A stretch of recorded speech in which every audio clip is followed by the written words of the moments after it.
আয়ুষ যাকে ভালোবাসে সেটাই হলো কুসুম। সত্যিটা জেনে গেল কুসুম। সম্পূর্ণ জানতে হলে ভিডিওটিতে একটি লাইক করে দেখতে থাকো। গল্পের শুরুতেই দেখা যায় ভবতোষের সমস্ত পর্দা ফাঁস করে দিয়েছে কুসুম সরকার। কুসুম নিয়ে চলে এসেছে ইশিকাকে। এরপর ইশিকাকে দেখার পর ভবতোষ নিজেই বিশ্বাস করে উঠতে পারছে না এমন কিছু হতে পারে, কারণ ইশিকা মারা গিয়েছিল আর এটাই সবাই জেনে গিয়েছিল। আর ইশিকাকে মেরেছিল ঈশান, এমনটাই ক্লেম করছিল ভবতোষ প্রামাণিক। কিন্তু কুসুম সরকার ভবতোষের সেই প্ল্যানে জল ঢেলে দিয়েছে। ইশিকাকে নিয়ে এসে দাঁড় করিয়ে দিয়েছে সবার সামনে। তখনই ইন্দ্রাণী গাঙ্গুলি বলে, কি ব্যাপার ভবতোষ প্রামাণিক, হঠাৎ করে গলার সাউন্ডটা মনে হলো যেন কমে গেল। ভবতোষ তখন বলে, এটা কি করে সম্ভব। ঈশান তখন ইশিকার গায়ে টাচ করে বলে, ইশিকা তুমি বেঁচে আছো? তোমার জন্য যেন আমি কতটা কষ্ট পেয়েছি। আর এই ভবতোষ আমাকে যা না তাই বলে অপমান করেছে আর আমাকে অনেক কষ্ট দিয়েছে। তখনই ভবতোষ বলে, আমি নিজের চোখকেই বিশ্বাস করে উঠতে পারছি না। ঠিক তখন আয়ুষ গিয়ে ভবতোষকে মারধর দিতে থাকে আর বলে, এবার বলুন ভবতোষ প্রামাণিক, আর কখনো আমার ভাইকে ব্লেম করবেন? তখনই ঈশান কাঁদতে কাঁদতে বলে, মার ভাইদা, এই লোকটা আমাকে অনেক কষ্ট দিয়েছে, যন্ত্রণা দিয়েছে, তার কাছে এটা কিছুই না। ভবতোষ বলে, কি ব্যাপার, এটা কি করে সম্ভব হতে পারে? কুসুম বলে, কি করে সম্ভব হলো সেটা আমি বলি, তাহলে আপনার বুঝতে সুবিধা হবে। তখনই ইন্দ্রাণী গাঙ্গুলি বলে, বলো কুসুম, চুপ করে থেকো না, বলো কি করে তুমি এই অসাধ্য সাধন করলে। তখনই কুসুম বলে, আমাকে মাফ করবেন দেবীমা, আমি আপনার কাছ থেকে অনুমতি না নিয়েই চলে গিয়েছিলাম ভবতোষ প্রামাণিকের গোডাউনে, আর সেখানে গিয়ে দেখলাম ভবতোষ প্রামাণিক রীতিমতো আপনাকে দিয়ে নিজের জুতোটাকে পরিষ্কার করাবে বলে ঠিক করে রাখে। আর অনেক বেশি মনের জোর ছিল ভবতোষ প্রামাণিকের, কিন্তু ভবতোষ প্রামাণিক এটা জানে না সত্যের জয় সবসময় হয়। কুসুম এটাও বলে, যখন সে ভবতোষের কাছে গেছিল তখন ভবতোষের চেলা চামুন্ডারা ভবতোষের কাছে নিয়ে এসেছিল কিছু জামা কাপড়, যেটা দেখাচ্ছিল কাঁচা পরিষ্কার, কোনটা পরে আসবে আমাদের বাড়িতে। সেখানেই আমি ইশিকা ম্যাডামের ড্রেসও দেখতে পারি। ইশিকা ম্যাডাম যেই ড্রেসটা পরে মারা গিয়েছিল সেই ড্রেসটা দেখতে পারি, যেটা কিনা কেচে সুন্দর করে রাখা রয়েছে। তখন থেকেই আমার সন্দেহ আরও বাড়তে থাকে। এরপর আমি ছোট সাহেবকে নিয়ে ওই ডেরায় আবারও ফিরে যাই।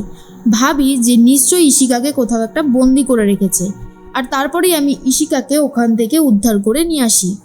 এটা শোনার পরে পুরো সত্যিটা ভবতোষ বুঝতে পেরে যায় আর বলে, অতিরিক্ত কনফিডেন্সের জন্যই আজকে আমার এই অবস্থা হয়েছে। কুসুম বলে, আপনি কি ভেবেছিলেন দেবীমাকে দিয়ে আপনি আপনার পা ধরাবেন আর আমি চুপচাপ সবটা দেখতে থাকবো? সেটা কখনো হবে না। এই কুসুম সরকার বেঁচে থাকতে কখনোই দেবীমার গায়ে একটা আঁচড়ও আসতে দেবে না। ভবতোষ প্রামাণিকের উচিত শিক্ষা হয়। তখন ইন্দ্রাণী গাঙ্গুলি বলে, আমি ভাবতেও পর্যন্ত পারছি না ভবতোষ প্রামাণিক যে তুমি এতটা নিচে নামতে পারো। আমার ছেলে কখনোই অন্যায় করতে পারে না, সেটা আমি জানি, তবুও যেহেতু প্রমাণ ছিল না তাই আমি কিছু বলতে পারিনি। এরপরে ঈশান ক্ষমা চায় কুসুমের কাছে আর বলে, সত্যি জাদুকর, তুমি যেভাবে সবটা করলে আমার তোমাকে অনেক আগেই বলা উচিত ছিল। কুসুম বলে, চিন্তা করবেন না ঈশান স্যার, আর আপনাকে কেউ ফাঁসাতে পারবে না, আমি আছি আপনার সাথে। তখনই অনুশ্রী বলে, সত্যি কথা, আজকে ঈশানের কতটা কষ্ট হয়েছে আর এই লোকটা কতটা কষ্ট দিয়েছে ঈশানকে। এর মাঝখানেই তখনই দেখা যায় ভবতোষ বারবার করে ক্ষমা চাইতে থাকে ইন্দ্রাণী গাঙ্গুলির কাছে। ইন্দ্রাণী গাঙ্গুলি সিঁড়ি দিয়ে ওপরে উঠে যাচ্ছিল, তখনই ভবতোষ প্রামাণিক গিয়ে পা ধরতে থাকে ইন্দ্রাণী গাঙ্গুলির।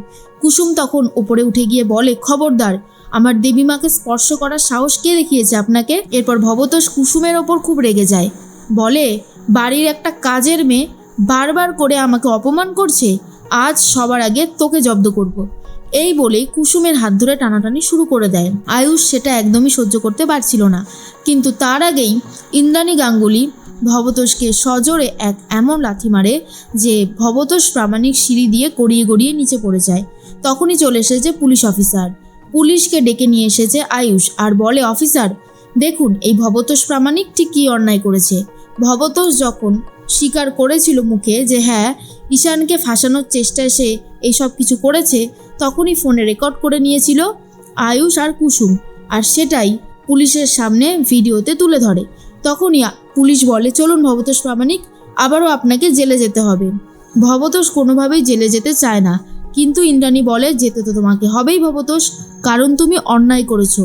এর মধ্যেই কুসুমের ওপর তার খুব রাগ, আর বারবার করেই বলতে থাকে, এই কুসুম সরকারকে আমি ছাড়বো না, কুসুম সরকারকে আমি উচিত শিক্ষা দেব।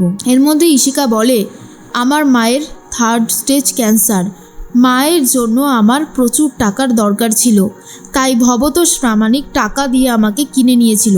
কিন্তু বিশ্বাস করো ঈশান, আমি তোমাকে কখনোই ঠকাতে চাইনি, আমি চেয়েছিলাম সবটা বাঁচাতে। বিশেষ করে তোমার আর আমার সম্পর্কের কথা জেনে গেলে, মানে ওই ছবিগুলো দেখলে যদি অনুশ্রী তোমাকে ভুল বোঝে। তখন অনুশ্রী বলে, ইশিকা, আমার আর ঈশানের সম্পর্ক এতটাও ঠুনকো না যে কেউ কিছু দেখালে আমি ঈশানকে ভুল বুঝবো, কারণ ঈশানের প্রতি আমার সেই ভালোবাসা, বিশ্বাস সবটাই আছে, কখনো আমি ঈশানকে ভুল বুঝতে পারি না। এর মধ্যে ইশিকা বলে, খুব ভালো কথা অনুশ্রী, তবে আমি সত্যি এই কাজটা করতে চাইনি, আপনারা আমাকে ক্ষমা করে দেবেন, আমার মাকে বাঁচানোর জন্যই আমি এই কাজটা করেছি। কিন্তু এখন আয়ুষ স্যার আর কুসুম ম্যাডাম আমার মায়ের চিকিৎসার দায়িত্ব নিয়েছে, তাই আমি এখন অনেকটাই নিশ্চিন্ত। ইন্দ্রাণী গাঙ্গুলি বলে, শোনো, আমি তোমাকে একটা কথা বলি ইশিকা, জীবনে না অনেক প্রবলেম আসবে, অনেক খারাপ সময় আসবে, কিন্তু প্রলোভনে পা দেওয়াটা কখনোই সঠিক সিদ্ধান্ত হতে পারে না। আশা করছি আমি যেটা বলেছি সেটা তুমি বুঝতে পারছো। ইশিকা তখন বলে, আর কখনো এরকম ভুল হবে না। ভবতোষ প্রামাণিককে তো পুলিশ অ্যারেস্ট করে নিয়ে যায়, আর অন্যদিকে খুবই খুশি হয় ঈশান। ঈশান জাদুঘরের কাছে খুবই কৃতজ্ঞ, এমনটাই বারবার বলতে থাকে। আয়ুষ তখন বলে, সত্যি কুসুম না থাকলে আমি এই প্রবলেমগুলো কোনোভাবেই সলভ করতে পারতাম না, সবটাই হয়েছে কুসুমের জন্য। কুসুম তখন বলে, ছোট স্যার, আপনিও যদি না থাকতেন আমি কি ভবতোষের ডেরায় গিয়ে এত কিছু করতে পারতাম? আমাদের দুজনের যৌথ প্রচেষ্টাতেই ভবতোষ প্রামাণিক জেলে গেছে, আর এটা একদম কনফার্ম। ঠিক তখনই ঈশান বলে, ইশিকা, তুমি বাড়িতে যাও, গিয়ে তোমার মায়ের খেয়াল রাখো। এরপর অনুশ্রী বলে, ঈশান, তুমি একটা বড় বাঁচান বেঁচে গেছো, আর কখনোই বিপদে পড়লে চুপ করে থাকবে না, আমাদের সবার সাথে শেয়ার করবে, সেক্ষেত্রে বিপদ থেকে বেঁচে যাওয়ার পথটা আরও তাড়াতাড়ি প্রশস্ত হবে। ঈশান বলে, ঠিকই বলেছ অনুশ্রী। অন্যদিকে দেবীমাও খুব খুশি হয়ে যায়। এর মাঝখানেই রাতুল সবটা সেট করে গিয়েছিল ল্যাপটপে।